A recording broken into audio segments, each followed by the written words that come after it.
नमस्कार दोस्तों, विजडमाइजर में आप सभी का स्वागत है। मैं हूं प्रीतम बंसाली। आज हम डिस्कस करने वाले हैं सॉफ्टवेयर कंपनी ज्वाइन करने से पहले क्या इम्पोर्टेंट चीज़ें हैं जिनका हमें ध्यान रखना चाहिए। So without making any delay, let's start.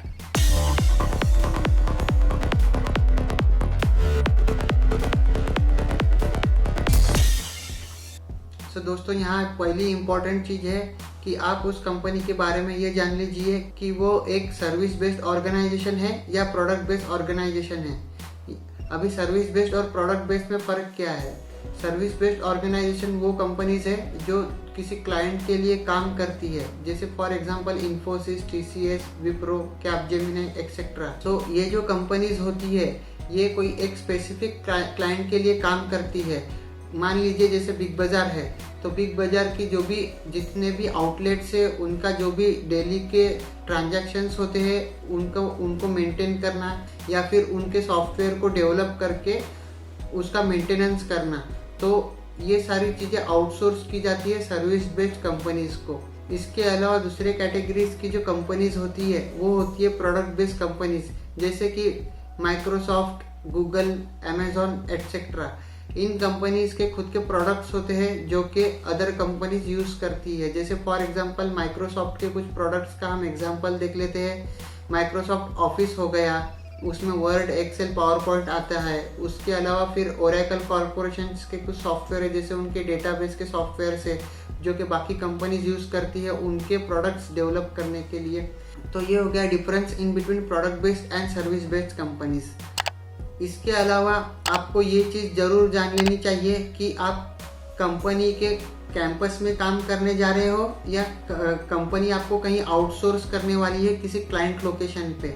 अगर आप किसी क्लाइंट लोकेशन पर भेजे जाने वाले हो तो उस क्लाइंट लोकेशन के बारे में पूरी जानकारी आपके पास होनी चाहिए, जैसे उस क्लाइंट का नाम क्या है, उस क्लाइंट की मार्केट में रेपुटेशन क्या है, वहाँ आपके रोल्स एंड रिस्पॉन्सिबिलिटीज़ क्या होने वाले हैं, और जो कंपनी आपको वहाँ भेज रही है क्या ऑलरेडी उसकी टीम वहाँ वर्किंग में है, और अगर हाँ तो कितने लोग वहाँ वर्किंग में हैं। तो इन सारी चीज़ों की आपको जानकारी होनी चाहिए।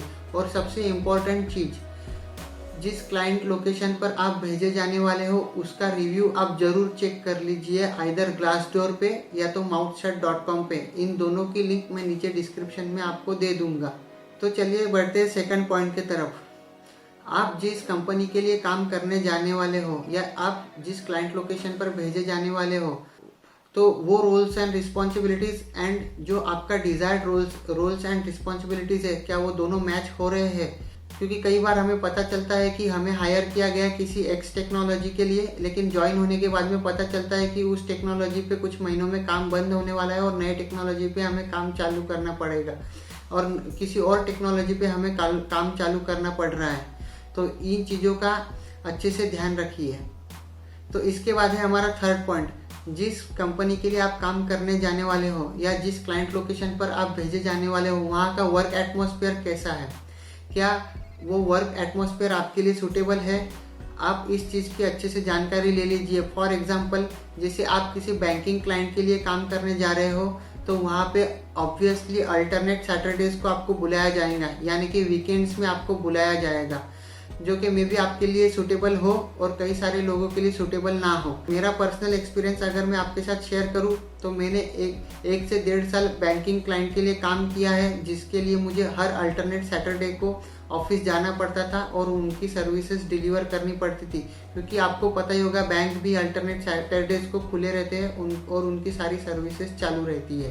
तो इसके बाद हमारा चौथा पॉइंट है कि आपका वहाँ पे शिफ्ट कौन सा होगा। क्या आपको आइदर आपको डे शिफ्ट में काम कराया जाएगा या नाइट शिफ्ट में काम कराया जाएगा। मैंने मेरे लाइफ में कभी भी नाइट शिफ्ट प्रीफर नहीं की है और ना मैं कभी करूँगा। तो ये आप पे निर्भर करता है कि आप नाइट शिफ्ट प्रीफर करोगे या नहीं करोगे। मेरी माने तो कभी भी नाइट शिफ्ट प्रीफर मत कीजिएगा, क्योंकि उसके इम्पैक्ट आपके हेल्थ पे ज़रूर होंगे। तो हमारा पांचवा पॉइंट है, आप जिस कंपनी में ज्वाइन होने वाले हो वहाँ की सैलरी इंक्रीमेंट्स के बारे में अच्छे से पता कर लीजिए। जैसे कि आपके कई सारे फ्रेंड्स होंगे, उनके फ्रेंड्स अगर उस कंपनी में ऑलरेडी वर्किंग में हैं तो उनके थ्रू आपको उस कंपनी की कई सारी जानकारियाँ मिल सकती है या तो ये सारी चीज़ें आप आइदर ग्लासडोर या तो mouthshut.com पे सर्च कर सकते हो। अगर वहाँ का सैलरी इंक्रीमेंट अगर अच्छा नहीं है तो फिर आप उस कंपनी में ज्वाइन करने के पहले कुछ और अदर ऑप्शंस के लिए ट्राई कर सकते हो। अगर आपको कोई ऑप्शन नहीं मिलता है तो फिर आप उस कंपनी में ज्वाइन हो सकते हो जहां आपको ऑफर मिला है। इसके अलावा last but not the list, आप जिस कंपनी में ज्वाइन करने जा रहे हो क्या उस कंपनी में आपके करियर ग्रोथ से रिलेटेड कुछ पॉलिसीज है या नहीं है। जैसे फॉर एग्जांपल, जैसे कई सारी कंपनीज का ऑनलाइन लर्निंग वेबसाइट्स के साथ टाइप होता है। जैसे फॉर एग्जांपल कैपजेमिनी का टाइप है प्लूरल साइट के साथ, या फिर coursera.com के साथ, या फिर यूडेमी के साथ एक्सेट्रा। सो ये जस्ट एक एग्जांपल था। जैसे कई सारी कंपनीज का टाइप्स होता है इन सारे लर्निंग वेबसाइट्स के साथ में, ताकि उनके एम्प्लॉयज़ वहाँ जाके नए स्किल सेट्स सीख सके और उनके कंपनी के लिए भी वो फायदेमंद साबित हो और एम्प्लॉयज़ के करियर में भी कुछ ग्रोथ हो सकती है। सो दोस्तों, धन्यवाद इस वीडियो को देखने के लिए। हमने आपके लिए कई सारे सर्टिफिकेशंस रिलेटेड वीडियोस ऑलरेडी बना के रखे हैं। मैं आपको रेकमेंड करूंगा कि वो सारे वीडियोस आप गो थ्रू कीजिए और इस चैनल को सब्सक्राइब कीजिए, लाइक कीजिए और शेयर कीजिए।